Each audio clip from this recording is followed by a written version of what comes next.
نحمدہ ونصلی علی رسولہ الکریم اما بعد فاعوذ باللہ من الشیطان الرجیم بسم اللہ الرحمن الرحیم رب اشرح لی صدری ویسر لی امری واحلل عقدۃ من لسانی یفقہوا قولی ربنا لا تؤاخذنا ان نسینا او اخطانا۔ حاضرین گرامی قدر، دلائل توحید پر مبنی اس کورس کا آج ہمارا چھٹا اور آخری لیکچر ہے، جس میں ہم مسلمہ انسانی علم و روایت کی دلیل کا مطالعہ کریں گے۔ اس دلیل کے مطالعے سے قبل میں یہ چاہتا ہوں کہ جو کچھ سابقہ دلائل ہم پڑھ چکے ہیں، پہلے ان کا کچھ خلاصہ کر لیا جائے، اور انشاءاللہ اس یاد دہانی کے بعد ہم آگے بڑھتے ہیں۔ ہم نے اس سلسلہ کلام میں سب سے پہلے ربوبیت کی دلیل کا مطالعہ کیا تھا، اور ہم نے یہ دیکھا تھا کہ اس دنیا میں زندگی اور بقائے زندگی کا جو پورا اہتمام ہے وہ اس بات پر دلالت کرتا ہے، اس بات پر شاہد ہے کہ اس کائنات کا ایک بنانے والا ہے، جس نے اس دنیا کو اس طور پہ بنایا ہے کہ یہ زندگی کی جائے قرار بن گئی ہے۔ یہ دنیا، ہماری زمین، زندگی کی جائے قرار بن گئی ہے، زندگی کو یہاں پناہ حاصل ہے، اور پوری کائنات میں یہی ایک جگہ ہے جہاں پر وہ ساری قوتیں جو باقی کائنات میں تو تباہ کن ہیں، باقی کائنات میں تو زندگی کی قاتل ہیں، یہ جب اس کرۂ ارض پہ آتی ہیں تو وہ زندگی کو بچانے والی، پروان چڑھانے والی، اس کو نشو نما دینے والی بن جاتی ہیں۔ تو یہ خالق و مالک اس بات کا مستحق ہے کہ تنہا اسی کی عبادت کی جائے۔ دوسری دلیل قدرت کی تھی، جس میں ہم نے یہ دیکھا تھا کہ اس کائنات کا خالق و مالک جس نے یہ سب اہتمام کیا ہے وہ ایک بڑی طاقتور ہستی ہے، اس کے ہاتھ میں سب کچھ ہے، کائنات کا نظام وہ چلا رہا ہے، اس دنیا میں جو فیصلے ہوتے ہیں وہی کرتا ہے، جو کچھ دیا جاتا ہے اسی کے پاس سے دیا جاتا ہے، عزت اسی کے پاس سے ہے، ذلت بھی اسی کے حکم کے بغیر نہیں آ سکتی۔ اس دنیا میں لوگ اگر کچھ پاتے ہیں تو اس کی عطا سے پاتے ہیں، محروم ہوتے ہیں تو ایک ہی دروازہ ہے جس سے رجوع کر کے اپنی محرومی کو دور کیا جا سکتا ہے، وہی ہستی ہے جو ہماری عبادت کی اور ہماری بندگی کی مستحق ہے۔ تیسری دلیل ہم نے نظم کائنات کی دلیل دیکھی تھی، اور اس میں ہم نے یہ دیکھا تھا کہ یہ کائنات اپنے ڈیزائن سے، اپنی جس طریقے سے وہ مسخر ہوئی ہے، اور جس کے لیے قرآن نے سجدے میں ہونے کی تعبیر اختیار کی ہے، اور یہ حقیقت گرچہ ہم اپنی آنکھوں سے دیکھتے ہیں کہ اس کائنات میں بڑی ہی متضاد قوتیں ہیں، لیکن وہ سب کے سب جس طرح ہم رنگ اور ہم آہنگ ہو کر ایک یونٹ ہو کر کام کرتی ہیں، اس سے یہ معلوم ہوتا ہے کہ اس کائنات کا بنانے والا ایک ہی رب ہے۔ اگر کچھ اور شرکا ہوتے تو وہ اپنے اپنے زیر اثر قوتوں کو لے کر الگ ہو جاتے، کائنات میں اس طرح امن نہیں ہوتا، اس طرح ہم آہنگی نہیں ہوتی، اس طرح زندگی نہیں پائی جاتی، جو حسن، جو خوبصورتی، جو مقصدیت اس وقت نظر آتا ہے وہ نہیں پایا جاتا۔ اس کے بعد آخری دلیل فطرت کی تھی، جس میں ہم نے یہ دیکھا تھا کہ خارج کی جو دلائل ہم قرآن مجید میں پڑھ رہے ہیں اور وہ جس حقیقت کی طرف رہنمائی کر رہے ہیں وہ محض ایک منطقی بات نہیں ہے، بلکہ ہمارے اندر سے اس کی تائید میں ایک آواز پڑتی ہے جو یہ بتاتی ہے کہ واقعتاً ہمارا ایک رب ہے جس کے آگے سجدہ کر کے ہی ہمیں سکون ملتا ہے، جس کی بندگی اور جس کی عبادت کر کے ہی ہمیں سکون ملتا ہے۔ اور اگر ہم کسی وجہ سے اپنے حالات کے زیر اثر، اپنے ماحول کے زیر اثر اپنی بندگی کا رخ غیر اللہ کی طرف موڑ دیں تو جب کبھی مشکل آتی ہے تو ہم یہ جان لیتے ہیں کہ اصل ہستی رب العالمین کی ہستی ہے، اور ہم اسی کو پکارتے ہیں، اسی کے حضور گڑگڑاتے ہیں، اسی سے رجوع کرتے ہیں، وہیں سے ہمیں سکون ملتا ہے اور وہیں سے ہماری مشکلات حل ہوتی ہیں۔ اس خلاصے کے بعد ہم آگے بڑھتے ہیں، اور آگے بڑھ کر جس چیز کو آج ہمیں پڑھنا ہے، یعنی مسلمہ انسانی علم و روایت، اس کے بارے میں ہم گفتگو کرتے ہیں۔ دیکھیے اس کے دو پہلو ہیں۔ اس کا ایک پہلو مذہب کی روایت ہے، یعنی جو روایت ہے، علم کی روایت ہے، عملی روایت ہے، اس کا ایک پہلو مذہب کی روایت ہے، اور دوسرا مسلمہ علم کی روایت ہے۔ یعنی ایک وہ روایت ہے جو اہل مذہب نے قائم کی ہے، اور دوسری وہ روایت ہے جو اہل فکر نے قائم کی ہے، اہل دانش نے قائم کی ہے، اور دور جدید میں اب جدید سائنسی علم نے اسے اسٹیبلش کیا ہے۔ دونوں خدائے واحد کے حق میں گواہی دیتی ہیں، اور اس کے علاوہ کسی اور چیز کے حق میں وہ گواہی نہیں دیتی، یعنی نہ وہ مشرکانہ توہمات کی تائید کرتی ہیں اور نہ خدا کے انکار کی تائید کرتی ہیں۔ اس کی تفصیل بھی ہم انشاءاللہ اب دیکھیں گے۔ پہلے مذہب کی روایت کو لیجئے۔ دیکھیے جو مذہب کی روایت ہے اس کے بارے میں قرآن مجید نے جگہ جگہ یہ واضح کیا ہے کہ انسانیت کا جب آغاز ہوا تو سب انسان ایک ہی طریقے پہ تھے۔ کان الناس امۃ واحدہ، قرآن سورہ بقرہ میں بیان کرتا ہے لوگ تو ایک ہی امت بنائے گئے تھے۔ اور ہم یہ جانتے ہیں، اس کا پس منظر بھی معلوم ہے کہ انسانیت کا آغاز اگر توحید پر ہوا تو اس کی وجہ یہ تھی کہ پہلی ہستی، پہلے انسان حضرت آدم علیہ السلام خود ایک نبی تھے۔ وہ باقاعدہ اللہ تعالیٰ سے مکالمے کا شرف حاصل کر کے اس دنیا میں آئے تھے۔ وہ اللہ تعالیٰ سے واقف تھے، وہ فرشتوں سے واقف تھے، انہیں شرف حاصل ہوا تھا کہ اللہ تعالیٰ نے انہیں مخاطبت کی عزت بخشی تھی، انہیں ہدایت دی تھی، اور اس کے بعد ایک امتحان گاہ سے گزار کر، ایک امتحان گاہ میں رکھ کر ایک امتحان سے انہیں گزارا گیا تھا، اور اس کے بعد اس تربیت کے بعد انہیں دنیا میں بھیجا گیا تھا۔ تو وہ اللہ تعالیٰ سے اچھی طرح واقف تھے۔ اسی طرح ان کی اولاد بھی اللہ تعالیٰ سے واقف تھی، نہ صرف اس وجہ سے کہ حضرت آدم علیہ السلام نے ان کو بتایا ہوگا، بلکہ حابیل و قابیل کے واقعے میں قرآن مجید نے تفصیل بیان کی ہے، اور بائبل میں اس کی پھر تائید ہوتی ہے کہ ابتدائی انسانوں کو ایسی چیزیں دکھائی جاتی تھیں کہ جس سے انہیں معلوم ہوتا، ان کے اوپر یہ حقیقت آشکارا ہو جاتی تھی کہ ان کا ایک رب ہے۔ یعنی جس وقت حابیل و قابیل نے اپنی قربانی پیش کی تو ہم جانتے ہیں کہ قابیل کی قربانی قبول نہیں ہوئی، حابیل کی قربانی قبول ہوئی، اور آسمان سے ایک آگ نے آ کے اسے کھا لیا۔ تو اس طرح کے مشاہدات تھے جو عام انسانوں کو بھی کرائے جاتے تھے۔ چنانچہ انسانیت نے اپنے سفر کا آغاز توحید سے کیا۔ اچھا، نہ صرف یہ کہ انسانیت نے اپنے سفر کا آغاز توحید سے کیا، بلکہ شیطانی ترغیبات اور دراندازی کی وجہ سے جب کبھی لوگ راہ حق سے ہٹتے اور شرک کی طرف جاتے تو پھر اللہ تعالیٰ یہ اہتمام کرتے کہ نبیوں کو بھیجتے، رسولوں کو بھیجتے، اور وہ نبی رسول اللہ کا پیغام پاتے اور پھر لوگوں تک اللہ کا پیغام پہنچاتے، اور اس پیغام کی جو بنیاد ہوتی تھی وہ یہی تھی کہ اللہ کے سوا کوئی معبود نہیں۔ جیسے کہ سورہ انبیاء میں اللہ تعالیٰ نے کہا ہے نا کہ ہم نے تم سے پہلے جتنے رسول بھی بھیجے ان کی طرف یہی وحی کرتے رہے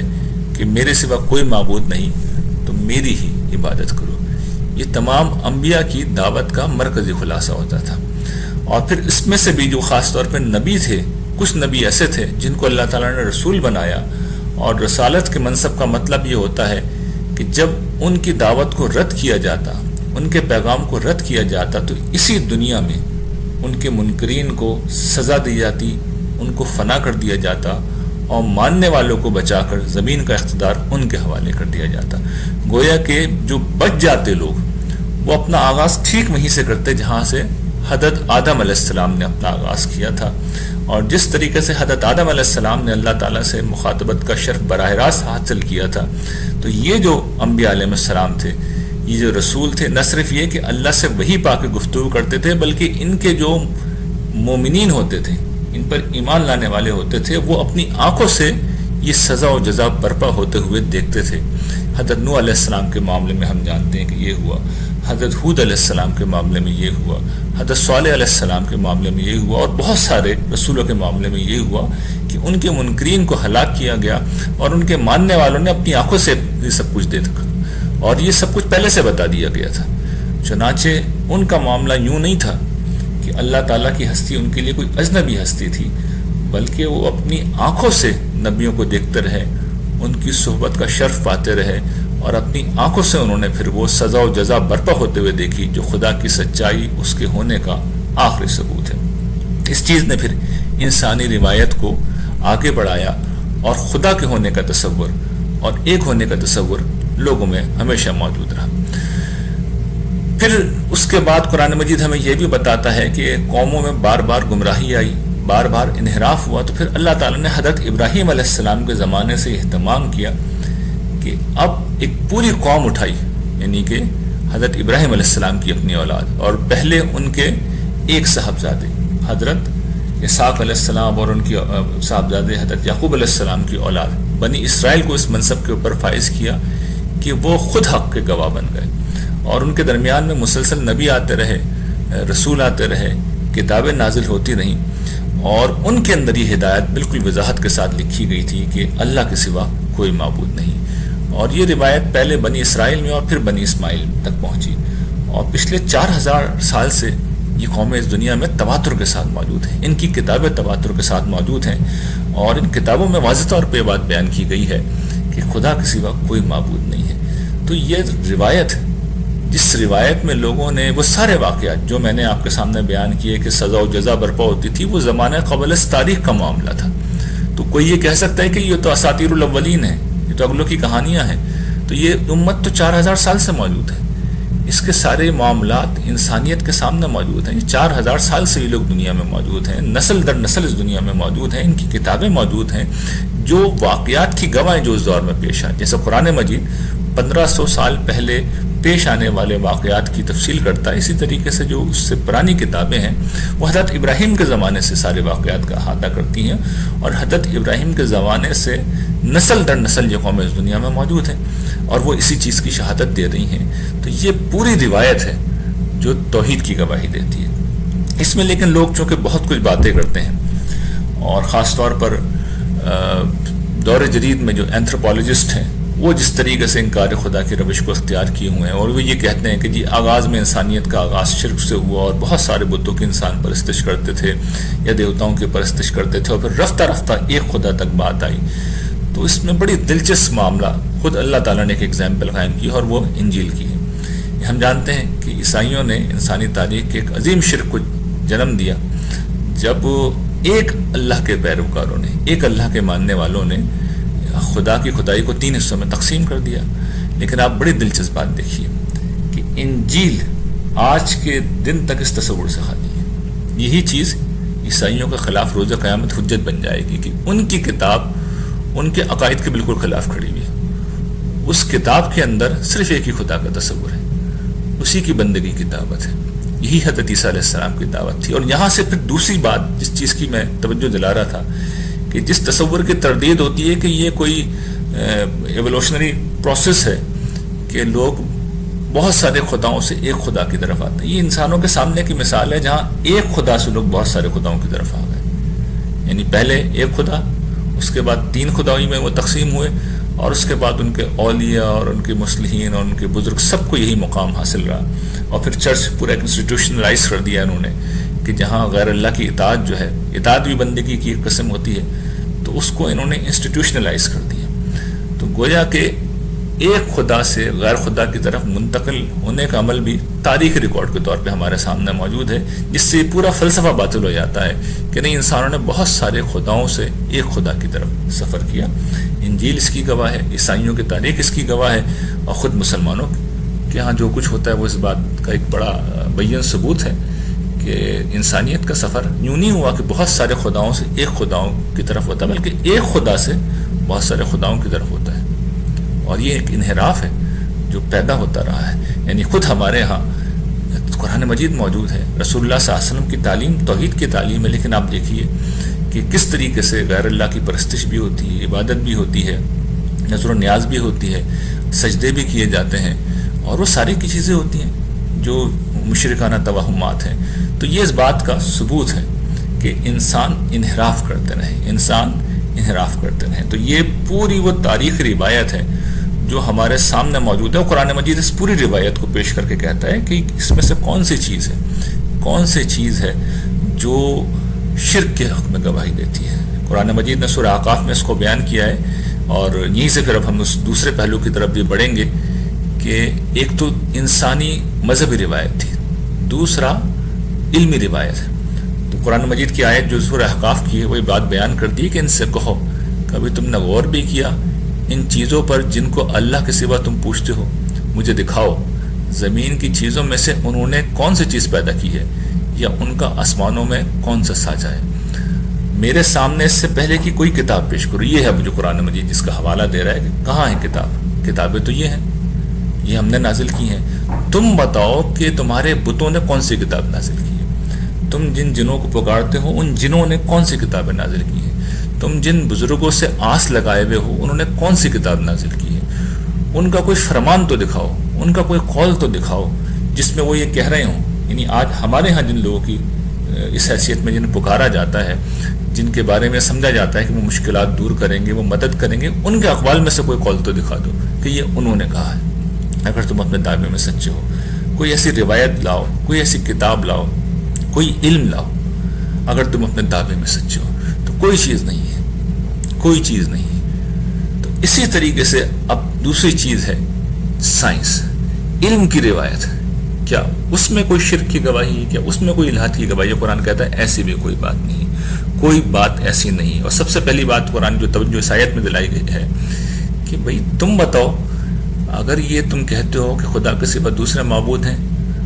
تو انہوں نے کیا پیدا کیا بتاؤ۔ اور اسی طریقے سے جو قرآن یہ کہتا ہے کہ دیگر مقامات پر کہ یہ سورۃ طور میں نے پہلے بھی اس کا حوالہ دیا ہے کہ کیا بغیر کسی خالق کے پیدا ہو گئے ہیں۔ یہ اس کی طرف اشارہ ہے جو آج کل ہمارے ایک تصور ہے کہ سب چیزیں خود بخود پیدا ہو گئی۔ تو قرآن مجید اس کی بھی بالکل واضح تردید کرتا ہے،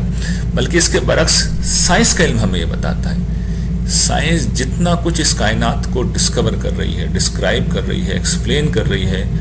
ہر قدم پہ آپ کو انتہائی ذہانت نظر آئے گی، انتہائی حکمت نظر آئے گی۔ ایسا لگتا ہے کہ ایک ہستی ہے جو بہت زبردست میتھمیٹیشین ہے، جو زبردست قسم کا جو ہے سائنس وہ جانتا ہے، جو فزکس کو جانتا ہے، جو کیمسٹری کو جانتا ہے، جو جینیٹکس کو جانتا ہے، جو بائیولوجی کو جانتا ہے۔ اس کے ساتھ وہ بہت زبردست مصور بھی ہے، اس کے ساتھ وہ بہت رحیم بھی ہے، بہت کریم بھی ہے۔ یعنی جس طریقے سے کوئی زندہ ہستی ہو سکتی ہے، یہ کائنات ایک زندہ باشعور ذہین کریم رحیم قدیر ہستی کا تعارف کرا رہی ہے۔ یہ کائنات اندھے بہرے مادے کا پروڈکٹ ہو ہی نہیں سکتی۔ یعنی جس طرح یہ نظم یہاں پہ نظر آتا ہے، جس طرح یہاں ڈیزائن نظر آتا ہے، جس طرح یہاں پر حکمت نظر آتی ہے، جس طرح یہاں پر پلاننگ نظر آتی ہے، یہ اندھے بہرے مادے سے یہ پیدا نہیں ہو سکتی۔ کوئی صورت نہیں ہے، کوئی شکل نہیں ہے۔ تو قرآن مجید یہی توجہ دلاتا ہے کہ تم غور نہیں کرتے کہ اللہ یہ جس نے آسمان و زمین کی چیزوں کو تمہاری خدمت میں لگا رکھا ہے اور تمہارے اوپر ہر قسم کی ظاہری اور باطنی نعمتیں پوری کی ہیں۔ یعنی میں نے اس پہ بارہا توجہ دلائی ہے کہ نعمتیں اس طرح کی ہیں کہ انسان پانی پیتا ہے، پیاس بجھاتا ہے، لیکن اس کے ساتھ کبھی غور کیا ہے کہ کس طرح کے لذیذ مشروبات اس دنیا میں موجود ہیں۔ انسان جانوروں کی طرح کھانا کھا سکتا ہے اور کھاتا ہے، لیکن جانوروں سے آگے بڑھ کر اس کے ذوق جمال کی تسکین کے لیے کس طرح انواع و اقسام کے ذائقے پیدا کیے گئے ہیں۔ یہ ایک انتہائی باشعور ہستی کی تخلیق ہے،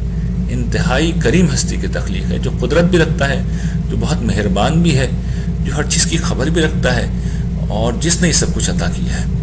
تو پھر قرآن مجید توجہ دلاتا ہے کہ لوگوں میں ایسے بھی ہیں جو اللہ کے باب میں بغیر کسی دلیل، بغیر کسی ہدایت، بغیر کسی روشن کتاب کے جھگڑتے ہیں۔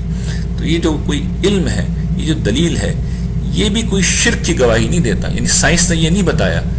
کہ اس کائنات میں کچھ حصہ تو کوئی خدا چلا رہا ہے، دوسرا حصہ کوئی دوسرا خدا چلا رہا ہے۔ ہر جگہ ہم آہنگی، جو قوانین زمین پہ ہیں وہی قوانین لاکھوں کروڑوں میل دور بھی چل رہے ہیں،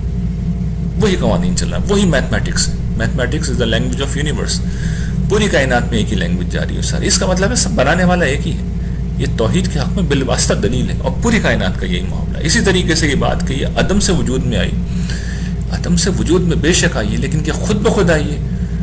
تو کامن سینس یہ کہتا ہے کہ خود بخود اس درجے کی مہارت، اس درجے کی ذہانت وجود میں نہیں آ سکتی۔ اور پھر میں نے اس پہ بارہا توجہ دلائی ہے کہ اس کے لیے جن اتفاقات کی ضرورت ہے، کہ اتفاق سے ایسا ہو گیا، اتفاق سے ایسا ہو گیا، یہ ہو نہیں سکتا۔ دیکھیے یہ کائنات ایک ڈائریکشن میں آگے بڑھ رہی ہے۔ جس طریقے سے بچہ ماں کے پیٹ میں ہوتا ہے اور ایک خاص سمت میں آگے بڑھ رہا ہوتا ہے، جس طریقے سے ہم اپنی زندگی کو گزارتے ہیں اور اس دنیا میں ایک ہم وجود میں آتے ہیں، ایک وقت میں ہمارے دانت آ جاتے ہیں، ایک وقت ہوتا ہے کہ ہم اولاد پیدا کرنے کے قابل ہو جاتے ہیں، تو یہ سب چیزیں یعنی با مقصد طریقے پہ آگے بڑھ رہی ہیں۔ پلان ہے ہر چیز، یہ چیزیں خود بخود نہیں ہو سکتی۔ ایسی مہارت ہے، ایسی ذہانت ہے، ایسی حکمت، یعنی ہر چیز ایسا لگتا ہے کہ پلان کر کے بنائی گئی ہے، ایک زندہ باشعور ہستی نے بنائی ہے۔ ہم نے اپنی آنکھوں سے بھی یہی مشاہدہ کیا ہے، اور جدید سائنس بھی یہ بتاتی ہے، اس سے زیادہ کہیں پیمانے پہ جا کے، بڑے پیمانے پہ جا کے بتاتی ہے کہ انتہا سے زیادہ آرگنائزیشن ہے، نظم ہے، ذہانت ہے۔ تو یہ چیزیں خود بخود نہیں ہو سکتی۔ اندھا بہرا مادہ یہ خود بخود کسی صورت میں نہیں کر سکتا۔ یہ تو سائنسدانوں نے معلوم کر لیا نا 13 ارب سال اتفاقات 13 ارب سال میں اس طرح کے اتفاقات نہیں ہو سکتے، اور زمین کی عمر ہمیں معلوم ہے 4.5 ارب سال ہے، تو 4.5 ارب سال میں اتفاقات نہیں ہو سکتے. یہ ٹائم اس کے لیے بہت کم ہے. کئی 100 کھرب سال بلکہ کئی ارب کھرب سال بھی اس کے لیے ناکافی ہے. اس درجے کی یہ متضاد اور متنوع قسم کی کائنات ہے. میں نے اس پہ بڑی تفصیل کے ساتھ لکھا ہے، اپنی کتابوں میں لکھا ہے، دیگر اہل علم میں لکھا ہے. ظاہری بات ہے اس کورس میں اس کا موقع نہیں ہے، لیکن آپ سوالات میں پوچھیں گے تو میں آپ کو ان کتابوں کا نام بتاؤں گا، اسے پڑھیے اور دیکھیے، آپ کو معلوم ہو جائے گا کہ یہ سب کچھ اتفاق سے نہیں ہو سکتا. اس کے پیچھے ایک ہستی موجود ہے، اور سائنس کا مطالعہ بھی یہی بتاتا ہے کہ یہاں پر ایک بنانے والا ہے، ایک خالق ہے جس کی تخلیق ہمیں نظر آتی ہے. اور اسی طریقے سے جدید علم ہمیں یہ بھی بتاتا ہے کہ یہاں پر خدا کے علاوہ کسی اور شریک کی کوئی کار فرمائی نہیں ہے. تو یہ دلائل ہیں جو قرآن مجید اس باب میں دیتا ہے، خدا کی توحید کے حق میں دیتا ہے. اس حوالے سے دیتا ہے کہ اس کائنات کا ایک ہی خدا ہے، اور اس حوالے سے بھی دیتا ہے جو زیادہ زور قرآن مجید کا ان دلائل میں ہے وہ اس بات کے اوپر ہے کہ وہی خدا ہے جو تمہاری عبادت کا، پرستش کا، بندگی کا مستحق ہے. اور تیسری بات قرآن مجید یہ کہتا ہے اس زمن میں کہ کوئی اور ہے تو لے کے آ جاؤ، کوئی اور ہے تو لے کے آ جاؤ، بتا دو. یہ ساری باتیں جو قرآن مجید کہتا ہے کہ خدا ایک ہی ہے، بندگی اسی کی ہونی چاہیے، اور اگر تم سمجھتے ہو کوئی اور ہے تو اس کو لے کے آ جاؤ، اس کو دکھا دو اس نے کیا پیدا کیا ہے. کوئی بھی نہیں پیش کر سکتا، نہ مذہب کی تاریخ میں کوئی ایسی چیز ہے اور نہ جدید سائنسی علم کوئی ایسی چیز پیش کر سکتا ہے. وآخر دعوانا ان الحمد للہ رب العالمین.